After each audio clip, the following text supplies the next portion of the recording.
देखो, अब हम लोग आज कवर करते हैं सिस्टम ऑफ इक्वेशन। ये भी बहुत इंपॉर्टेंट है एग्जाम पॉइंट ऑफ व्यू से। मतलब जो 6 नंबर का क्वेश्चन आएगा आपके पास मैट्रिक्स का, वो या तो एलिमेंट्री ट्रांसफॉर्मेशन से होगा, या फिर आपके पास इनवर्स से होगा, या फिर आपके पास सिस्टम ऑफ इक्वेशन से होगा। अब सिस्टम ऑफ इक्वेशन में क्या होता है आपके पास, तो पहली चीज तो आप ये समझ लीजिए, आपको कुछ ऐसे इक्वेशंस दी होंगी। System of equation a1x plus b1y plus c1z equal d1।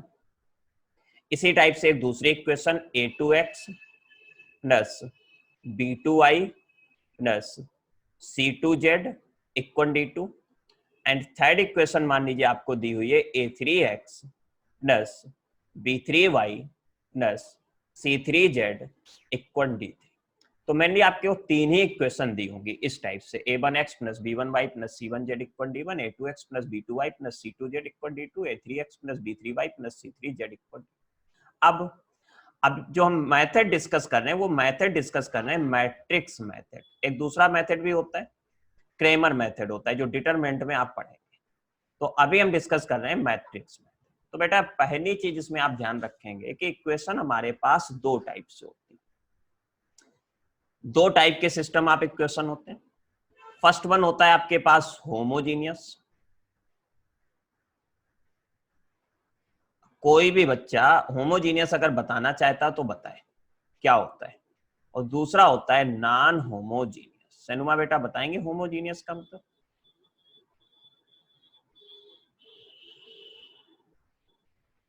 System of equation, चलिए अच्छा हम ही बताते हैं। होमोजीनियस का मतलब होता है हर्षित कि हर टर्म की power of each term should be same. Her term की पावर क्या होनी चाहिए? सेम होनी चाहिए। तो जैसे आप देखें यहां पर जो आपको a1x दिखाई दे रहा है, यहां पर पावर कितनी है? 1 है। यहां पर पावर 1 है, यहां पर पावर 1 है, बट यहां पर कोई भी XYZ टाइप का वेरिएबल नहीं यूज हुआ, यानी कि यहां पर पावर कितनी है? 0 है।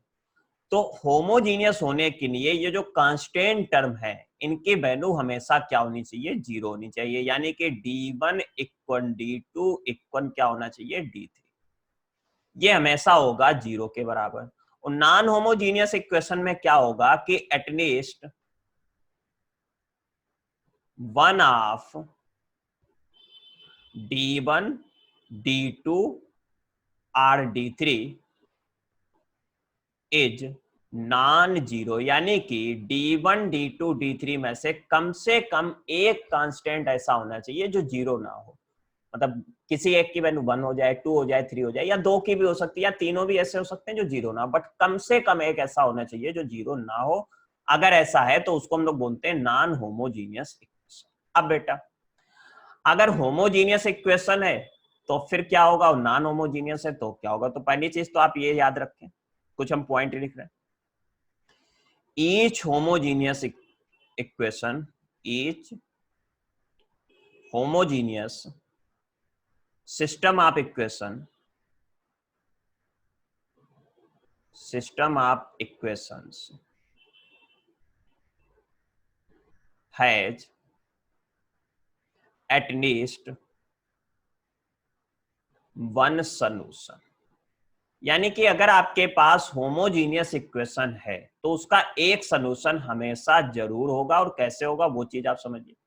एक्चुअल में रीजन क्या है आपके पास कि देखिए, अगर यहां पर ये वैल्यू सब जीरो कर दी जाए, सेनुमा बेटा ये सब हमने क्या कर दिए? जीरो कर दिए। तो बताइए यहां पर अगर आप XYZ को भी जीरो कर दो तो यहां पर जब x जीरो रखोगे तो जीरो, यहां पर जीरो रखोगे तो जीरो, यहां पर जीरो रखोगे तो जीरो, यहां पर जीरो रखोगे तो जीरो, यहां पर जीरो रखोगे तो जीरो, यहां पर जीरो रखोगे तो जीरो जीरो। तो इस तरीके से आप देखेंगे लेफ्ट हैंड साइड भी जीरो आएगी और राइट हैंड साइड भी जीरो आएगी। एटलीस्ट वन सोल्यूशन, और वो वन सोल्यूशन जो होता है बेटा वो पता क्या होता है? Zero comma zero comma zero. और इस सॉल्यूशन को नेम दिया जाता है ट्रिवियल सॉल्यूशन। इस सोल्यूशन का नेम क्या होता है? Trivial solution. हाँ, स्पेलिंग हम एक बार फिर से इसमें करेक्ट कर देना है जरा। यहाँ पर राइरेज आपको गंदा दिखाई दे रहा होगा, क्या होगा नाम? Trivial solution. और ट्रिवियल सोल्यूशन को एक दूसरे नाम से भी आप जान सकते हैं, जीरो सोल्यूशन से। तो चाहे जीरो सोल्यूशन बोलिए चाहे ट्रिवियल सोल्यूशन बोलिए, ये कंपटीशन में इसका क्वेश्चन हर साल जरूर आता है। आप जब जेईई का एग्जाम देंगे तो ऐसा क्वेश्चन आपको जरूर। ट्रिवियल सोल्यूशन ये हो गया, तो आपकी कंडीशन क्या बनेगी? 0 0 0। तो इसमें क्या होना चाहिए? सारे कांस्टेंट आपके क्या होंगे? पहली बात तो जीरो होंगे, तो होमोजीनियस बनेगी, तो ऐसी कंडीशन। दूसरी चीज ये भी हो सकती है इसी केस में, मतलब सेकेंड पॉइंट हम इसको दें कि इनफाइनाइट सोल्यूशन भी हो सकते हैं। इनफाइनाइट सोल्यूशन भी हो सकते हैं। अब इनफाइनाइट सोल्यूशन बेटा तब होंगे जब आपका डिटर्मिनेंट ऑफ ए की वैल्यू 0 हो जाए। अब ए क्या है आप ये समझिए। तो आपको क्या है, जो ये सिस्टम आप इक्वेशन दिया होगा, इससे आपको कुछ वैल्यू डिटरमाइन करनी पड़ेगी। पहली चीज तो आपको एक मैट्रिक्स बनानी पड़ेगी A. This matrix contains only coefficient of X, Y and Z column wise. मतलब आप x के एलिमेंट रख देंगे फर्स्ट कॉलम में इस टाइप से, y के कोफिशिएंट रख देंगे सेकेंड कॉलम में, और z के कोफिशिएंट आप रख देंगे थर्ड कॉलम में। तो ये इस टाइप से आपके पास एक a आ गया। दूसरी एक मैट्रिक्स आपको x नाम नेम से बनानी पड़ेगी, इसमें आप वेरिएबल जो यूज होते हैं उनको आप कॉलम वाइज लिख लेंगे। और तीसरी मैट्रिक्स आपको एक बनानी पड़ती है b, और इस b में आप क्या करेंगे? यहां पर D1, D2, D3 लिख देंगे। अब आपको अगर आप ध्यान से देखें, एक इक्वेशन मिलेगी AX equal B, AX equal B।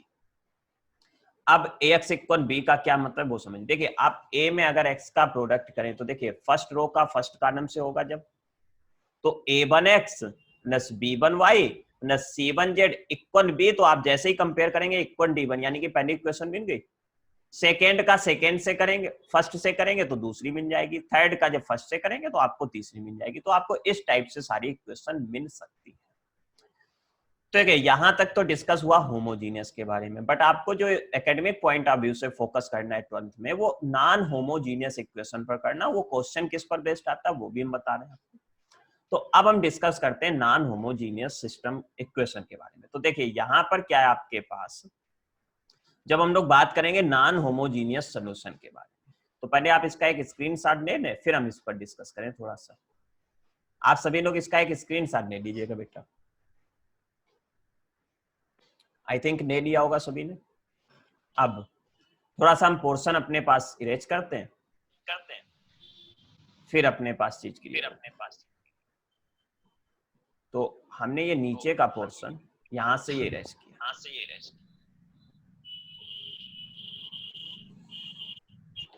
चलिए एक मिनट जस्ट, कलर हमने यूज कर लिया, इसमें ब्लू चल रहा था, आपकी हमने मान लीजिए नहीं लिया।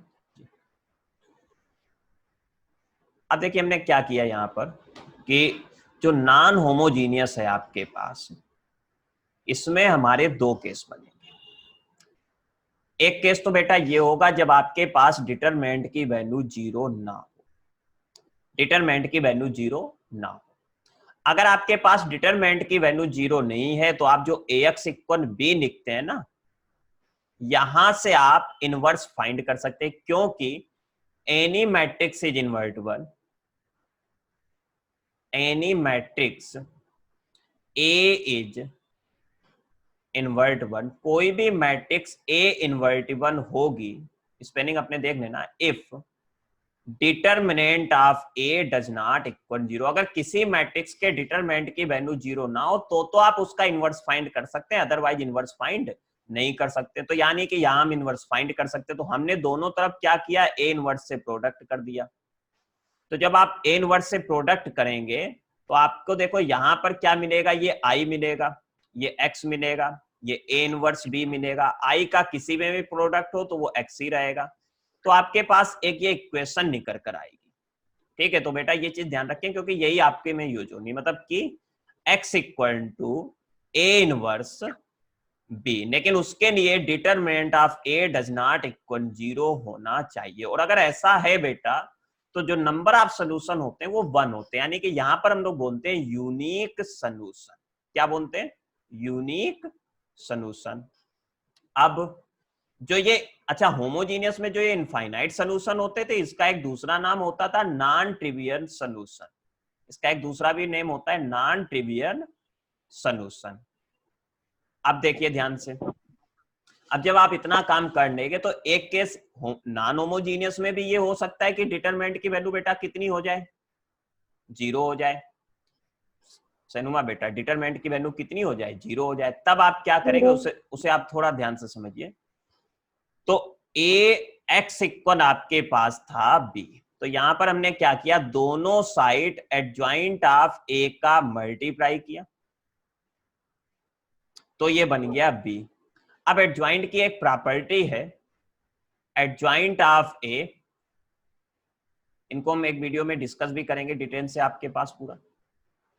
एडजॉइंट ऑफ ए, सॉरी एक प्रॉपर्टी है, इनटू, एक मिनट जस्ट, हम यहां पर लिख रहे हैं, जरा वहां पर स्पेस की दिक्कत आएगी। Adjoint of A into A equal होता है बेटा डिटरमिनेंट ऑफ ए इंटू आई, यानी कि इस पूरे की जगह हम लिख सकते हैं determinant of A into I into X equal B. अच्छा, इसको आप लिख सकते हैं determinant of A into X equal B. अब देखिए डिटरमिनेंट की वैल्यू 0 है। अच्छा यहां पर थोड़ा गलत हो रहा है, एडजॉइंट का प्रोडक्ट यहां भी होगा, एडजॉइंट ऑफ ए यहां पर भी आएगा, adjoint of A into B, और यहां पर भी बेटा होगा adjoint of A into B, Harshit बेटा, इंटू बी। अब इसका पोर्शन हम यहां पर बाकी कवर कर रहे हैं। लेफ्ट हैंड साइड आप देखें तो इसकी वैल्यू तो 0 है, तो अगर राइट साइड भी आपके पास 0 है, अगर राइट साइड भी 0 है, तो देखिए 0 इक्वल 0 हो गया, तो इसका मतलब कितने सोल्यूशन होंगे? Infinite solution.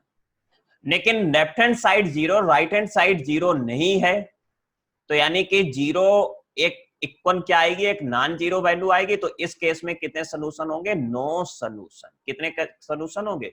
No solution.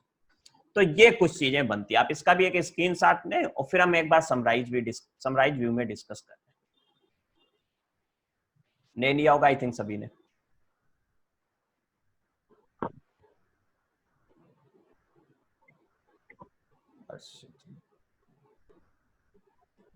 चलिए अब देखिए हम लोग समरी में इसको एक बार डिस्कस करते हैं बहुत ब्रीफ में। सबसे पहले आपको ये 3 इक्वेशन दी होंगी इस टाइप से, D1। दूसरी इक्वेशन है A2x plus B2y plus C2z equal D2। And third equation है आपके पास A3x plus B3y plus C3z equal D3। सबसे पहला काम आप A निकालिए, कैसे? A1 A2 A3, B1 B2 B3, C1 C2 C3। अब इसके बाद आप डिटरमिनेंट निकालिए, जो आपको करना है 12th के एग्जाम में। डिटरमिनेंट आप निकालिए, इसको फाइंड करें। अगर दिस डज नॉट इक्वल 0, यही आएगा आपके बोर्ड में 12th में, यही आएगा 12th बोर्ड में, इतनी आएगा। अगर ऐसा है, सॉरी बोर्ड में, तो आप बोलेंगे कि सिस्टम ऑफ इक्वेशन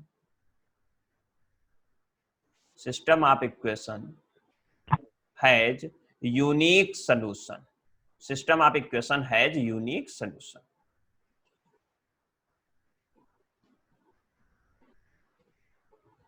और सोल्यूशन क्या होगा? x equal to A inverse B, आप ये लिख देंगे ए इनवर्स बी।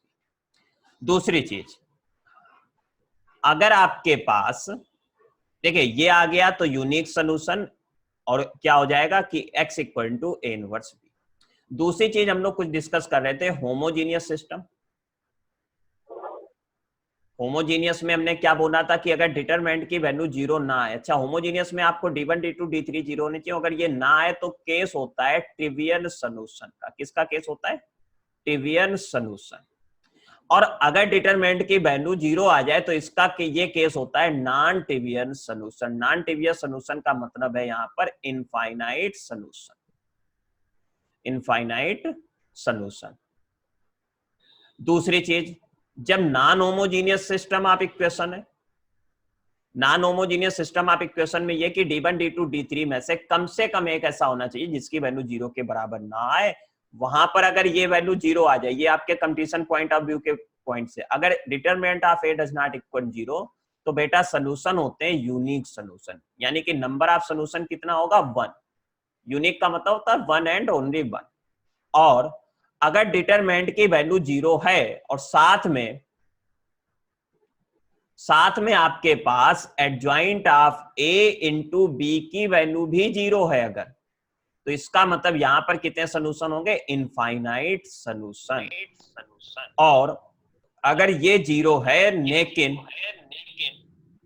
नहीं करो adjoint of A into B does not equal zero है, तो इसका मतलब होता है नो सोल्यूशन। तो इतने जो हमने ये पॉइंट आपको समराइज व्यू में लिखे, ये आप याद रखेंगे। हम एक बार हाईलाइट कर दे रहे हैं कौन से ये चीजें। आप ये जो पॉइंट है यहां से लेकर यहां तक, ये पॉइंट आप कहीं नोट कर लेंगे, आपके कंपटीशन पॉइंट ऑफ व्यू से बहुत इंपॉर्टेंट। दूसरा, कंपटीशन में दो वर्ड और यूज होते हैं। एक वर्ड होता है कंसिस्टेंस, दूसरा वर्ड यूज होता है इनकंसिस्टेंस। तो बेटा कंसिस्टेंस का मतलब है having one or more solution, one or more solution, यानी कि एक सोल्यूशन हो या एक से ज्यादा सोल्यूशन हो तो कंसिस्टेंट होगा। और इनकंसिस्टेंट का मतलब है नो सोल्यूशन। इसका मतलब होता है नो सोल्यूशन, यानी कि आपके पास सोल्यूशन कंसिस्टेंट। तो नो सोल्यूशन का देखिए एक ही केस है, ये आप देखें कौन सा, ये वाला। क्या केस है? कि डिटरमिनेंट की वैल्यू जीरो के बराबर हो, साथ में adjoint of A into B की वैल्यू भी किसके? जीरो के बराबर ना हो। तो अदरवाइज जितनी भी कंडीशन है वो सब किसकी है? कंसिस्टेंस की। तो आप ये बोल सकते हैं जो होमोजीनियस सिस्टम ऑफ इक्वेशन होता है ये हमेशा कैसा होता है? कंसिस्टेंस होता है, क्योंकि इसके पास एक सोल्यूशन तो हो गई होगा या एक से ज्यादा भी हो सकते हैं। आई थिंक इतनी चीज समझ में आ गई होगी सभी को। तो इसका भी आप एक स्क्रीनशॉट ले लो और फिर हम एग्जांपल लेते हैं इस पर। तो देखिए क्वेश्चन क्या आपके पास कि x plus Y plus Z equal to 6, x minus Y plus Z equal to 2, 2x plus Y minus Z equal to 1। इसको आपको सॉल्व करना है। तो आप क्या करेंगे? सबसे पहला काम तो आपको a लिखना था।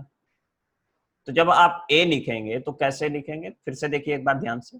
a 1 1 1, x के कोफिशिएंट लिख दिए 1 1 1 2 सॉरी 2।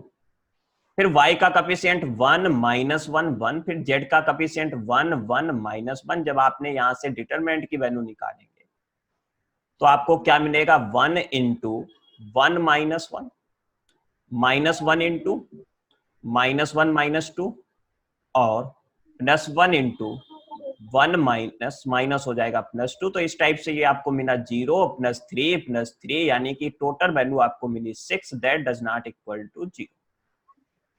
यानी कि A inverse adjust and system of equation has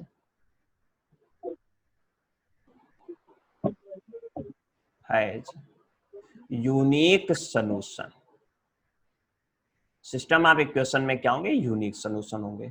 अब आपको कोफैक्टर निकालने, तो कोफैक्टर आप कैसे फाइंड करेंगे? तो हमने क्या बताया आपको? C11 C12 C13 C21 C22 C23 C31 C32 and C33, ये आपके पास बनेंगे कोफैक्टर। और कोफैक्टर में आप क्या करेंगे यहाँ पर से बेटा कि आप प्लस माइनस के हिसाब से साइन दे दीजिएगा और वहां से उसकी वैल्यू लिख दीजिएगा तुरंत। तो देखिए हम थोड़ा स्पीड में कर रहे हैं इसको। तो आप यहाँ पर क्या करेंगे कि साइन यहाँ पर आएगा प्लस, यहाँ आएगा माइनस, यहाँ आएगा प्लस, यहाँ आएगा माइनस, यहाँ आएगा प्लस, यहाँ आएगा माइनस, यहाँ आएगा प्लस, यहाँ आएगा माइनस, यहाँ आएगा प्लस। जिसको ना क्लियर तो एडजॉइंट वाले वीडियो में देख ले अच्छे से। तो 1 1 में क्या करेंगे, डायरेक्ट लिख रहे हैं बेटा, यहाँ पर वैल्यू आएगी 0, इसकी वैल्यू आएगी आपके पास -3, तो वो हो जाएगा +3, इसकी वैल्यू आएगी 3। 2 1 में जब आओगे तो सेकेंड रो छूटेगी, फर्स्ट कॉलम छूटेगा, तो ये -1 यानी कि वैल्यू आ जाएगी -2, तो +2 हो जाएगा। 2 2 में सेकेंड कॉलम छूटेगा, और sorry second row second column, तो वैल्यू मिलेगी -1 -2 यानी कि -3। 2 3 में क्या होगा, सेकेंड रो छूटेगी, थर्ड कॉलम छूटेगा, तो इस टाइप से वैल्यू मिलेगी 1 -2 यानी कि -1। हाँ 1 -2 यानी कि -1। और 3 1 में बेटा क्या होगा, वैल्यू मिलेगी 1 -1 माइनस यानी कि 2 मिलेगी। और 3 2 में क्या होगा बेटा, थर्ड रो छोड़ दीजिए और सेकेंड कॉलम छोड़ दीजिए, तो वैल्यू हो जाएगी 1 -1 0। 3 3 में क्या होगा, -1 यानी कि -2। तो यहां से आप सी मैट्रिक्स लिख नहीं जाओगे, इसको बोलते हैं कोफैक्टर मैट्रिक्स। 0 3 3 2 3 माइनस का और ये प्लस का 1, ये आ जाएगा बेटा कितना 2 0 -2। यहां से आप निकालिए adjoint, adjoint of A. Adjoint of A क्या होता है, सी का ट्रांसपोज। तो ये आपको मिलेगा 0 3 3 2 -3 1 2 0 -2। अब जब आप ये चीज फाइंड कर लोगे तो यहां से आप फिर ए इनवर्स भी निकाल सकते हो। तो आप ए इनवर्स देखिए, ए इनवर्स क्या होता है, 1 determinant of A into adjoint of A. तो यानी कि ये वैल्यू आपको मिलेगी 1/6 और इनटू में यहां पर आप लिखोगे 0 2 2 3 -3 0 3 1 और यहां पर क्या आ जाएगा बेटा -2। ठीक, अब आप लगाओगे कि x equal to A inverse b। अच्छा x के लिए यहां पर, यहां देखिए a तो आपने ये लिख लिया था, इसको सारी मैट्रिक्स में बनाइए ऐसे, और यहां से आप x की वैल्यू लिखेंगे x y z और b की वैल्यू आप लिखेंगे यहां से कितनी, b की वैल्यू आएगी, केवल बाद वाली वैल्यू देखनी है 2 6 2 1।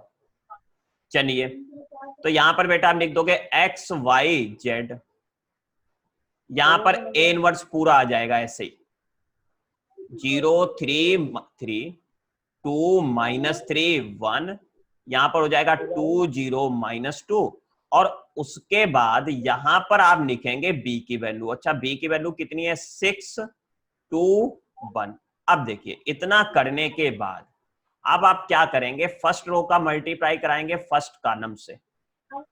तो फर्स्ट रो का मल्टीप्लाई करिए फर्स्ट कॉलम से, इसका मल्टीप्लाई होगा इससे। तो देखिए 0 का 6 से 0, 2 का 2 से होगा तो कितना मिलेगा 4 और 2 का 2 से होगा बेटा कितना मिलेगा 6। अच्छा यहां पर जो आपको मिलेगी मैट्रिक्स, तो देखिए ये 1/6 है वो वैसे ही रहेगा, ये आपको मिल गया 6। ठीक, यहां पर वैल्यू आपको मिल गई है कितनी 6। चलिए अब सेकेंड रो का फर्स्ट कॉलम से, तो 3 का 6 से होगा कितना 18, -3 का 2 से होगा 6 यानी कि 12 और 0 का 1 से होगा तो 0 यानी कि ये वैल्यू आपको मिल गई 12। फिर आप 3 का 6 से करेंगे तो क्या 18, 1 का 2 से होगा 20 और -2 का 2 से होगा तो 2 हट जाएगा यानी कि 18। अब जब आप इसमें 1/6 का डिवाइड कर दोगे बेटा तो ये आपको क्या मिलेगा 1 2 3। ठीक है नुमा बेटा, और ये इक्वल किसके आप लेकर चल रहे हो, एक्स वाई जेड। कंपेयर करिए तो x की वैल्यू कितनी आ गई 1, y की वैल्यू कितनी होगी 2 और z की वैल्यू कितनी होगी 3। आप ये 6 मार्क्स का क्वेश्चन ये भी होगा आपके पास बोर्ड में। तो जब 6 मार्क्स का क्वेश्चन होगा इन 12th बोर्ड, तो अब आप क्या करोगे इसमें कि एक्स वाई जेड की वैल्यू ऑप्शन में रखकर पुट भी करिए। देखिए क्वेश्चन में सारी, तो यहां पर जब 1 रखोगे, यहां पर 2 रखोगे, 3 रखोगे, 6 आएगा, और 6 ही दिया हुआ था। यहां पर 1 रखिए, -2 करिए, 3 करिए तो कितना आया 2 आया, ये भी सही है। यहां पर ये 2 हो जाएगा, ये बेटा 2 हो जाएगा, जब -3 करोगे तो 1 आया, यानी कि ये सेटिस्फाइज कर रही। तो आंसर जो हमने निकाला है यहाँ पर 1 2 3, ये अपना करेक्ट आंसर है। अब हम श्योर है। अच्छा, कंपटीशन में ये क्वेश्चन इस वजह से वैल्यू नहीं पूछी जाती क्योंकि आप जाहिर सी बात है ऑप्शन से वैल्यू रख रख के निकाल लोगे। तो कंपटीशन में इस पर जो क्वेश्चन बनता है वो ये बनता है कि यूनिक सोल्यूशन होंगे या इनफाइनाइट सोल्यूशन होंगे या ट्रिवियल सोल्यूशन होंगे या नॉन ट्रिवियल सोल्यूशन होंगे या नो सोल्यूशन होगा या सिस्टम ऑफ इक्वेशन कंसिस्टेंट होगा या इनकंसिस्टेंट होगा, क्या होगा उस पर बात होती है। कंसिस्टेंसी, इनकंसिस्टेंसी, यूनिकनेस, ठीक है, इनफाइनाइट सोल्यूशन, इस बात पर बात होती है। तो इसका आप एक स्क्रीनशॉट लें, फिर हम एक दूसरा एग्जांपल भी डिस्कस करते हैं। ले लिया आप लोगों ने स्क्रीनशॉट? तो ठीक है, अब हमने एग्जांपल लिया है 3x minus 2y plus 3z equal 8 और 2x माइनस ऐसे करके एक क्वेश्चन आपको दिखाई दे रही है। इसका हमें बताना है पहली चीज क्या सोल्यूशन होंगे। तो सबसे पहला तो काम आपके पास है a। तो a आप क्या करते हैं हर्षित बेटा, यहाँ पर 3, यहाँ पर -2, यहाँ पर सॉरी सेट a में आप क्या करेंगे कि x के कफिशिएंट लिखेंगे। तो जब x के कफिशिएंट लिखेंगे तो यहाँ पर -3 आएगा और यहाँ पर 2 आएगा सेकेंड वाले से, और यहाँ पर आएगा 4, यहाँ आएगा -2, y के कफिशिएंट 1 -3, यहाँ z के कफिशिएंट 3 -1 2, ठीक। यहाँ से आप डिटरमिनेंट ऑफ ए निकाल लो। तो डिटरमिनेंट ऑफ ए में 3 लिखोगे, 1 का 2 से होगा 2, माइनस का 3 आ जाएगा, माइनस माइनस फिर +2 हो जाएगा, ये 4 हो जाएगा, ये प्लस का 4 हो जाएगा, फिर यहाँ पर प्लस का 3 आ जाएगा, ये -6 हो जाएगा, ये माइनस का 4 हो जाएगा। तो इस टाइप से ये आपके पास हो गया माइनस का 3, ये आपके पास हो गया 16, ये आपके पास हो गया माइनस का 30। तो ये वैल्यू कितनी बनी आपके पास, -17। क्यों, एक बार चेक कर लीजिए, 3 आएगा, 2 आएगा, प्लस -3 आएगा, तो ये वैल्यू गई आपके पास -3, ठीक है। प्लस का 2 आया, 4 आया, प्लस 4 आया, 8 इंटू 2 हो गया आपके पास 16, 3 आया तो ये माइनस का 6 बना, -10, ठीक है, 30, तो 30, 33, ठीक। तो वैल्यू आगे बेटा कितनी, -17। This does not equal to 0। It means आप बोल सकते हैं एक x equal to A inverse b, क्योंकि इनवर्स एग्जिस्ट कर रहा है और सोल्यूशन कितने होंगे, यूनिक सोल्यूशन। यानी कि अगर आपसे ये पूछा जाता है नंबर ऑफ सोल्यूशन, तो सनुमा बेटा कितने होते हैं, 1। नंबर ऑफ सोल्यूशन यहाँ कितना होता है, 1 होता है।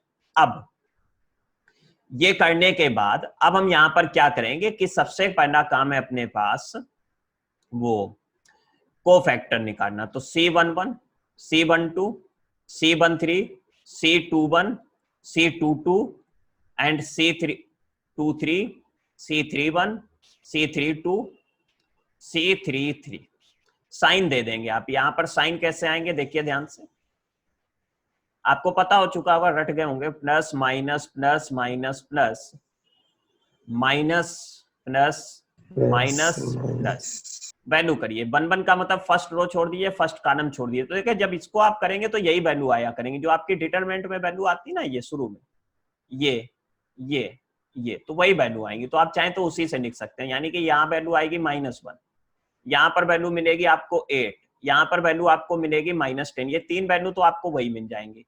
अब आप 2-1 में जब करेंगे तो सेकेंड रो छूटेगी, फर्स्ट कॉलम छूटेगा, तो -4 और -9 हो जाएगा +9, यानी कि हो जाएगा प्लस का 5। यहाँ पर आए 2-2 में, सेकेंड ये छूट गया तो ये 6 बना, माइनस का 12 बना तो माइनस का 6 हो गया। यहाँ पर पहुंचिए आप तो क्या हो जाएगा, माइनस का 9 हो जाएगा, प्लस का 8 हो जाएगा, तो माइनस का 1 बचेगा। यहाँ पर आप पहुंचेंगे तो क्या होगा, ये बनेगा -+2 -3, यानी कि -1 बचेगा। आप भी चेक करते जाना। 3-2 में क्या होगा, -3 होगा और माइनस का 6 होगा, तो ये टोटल कितना बन जाएगा, माइनस का 9 बन जाएगा। 3-3 में क्या होगा, 3 आएगा प्लस का, यानी कि 4 आएगा तो प्लस का 7 बन जाएगा। अब यहाँ से आप क्या करेंगे, C लिखेंगे। तो C आप जब लिखेंगे तो C में आपको क्या करना है, C आप लिख देंगे यहाँ पर -1, -8 और माइनस का 10, माइनस का 5, माइनस का 6, 1, -1, 9, 7। C लिखने के बाद अब आप यहाँ क्या करेंगे, एडजॉइंट ऑफ A लिखोगे। एडजॉइंट ऑफ A होता है C का ट्रांसपोज, तो ये वैल्यू हो जाएगी क्या, -1, -8, -10, -5, -6, 1, -1, 9, 7, ठीक। यहां से आप निकाल लोगे ए इनवर्स। ए इनवर्स का मतलब है आपके पास one by determinant of A into adjoint of A. तो आपको बस करना इतना है, ये -1/17 आप ऐसे लिख दीजिएगा और पूरा का पूरा ए वैसा ही, एडजॉइंट ऑफ ए वैसे ही लिख दो। तो ये आपके पास -1 -5 -1 -8 -6 9, यहाँ हो जाएगा माइनस का 10, ये 10 है बेटा, ये 1, ये 7।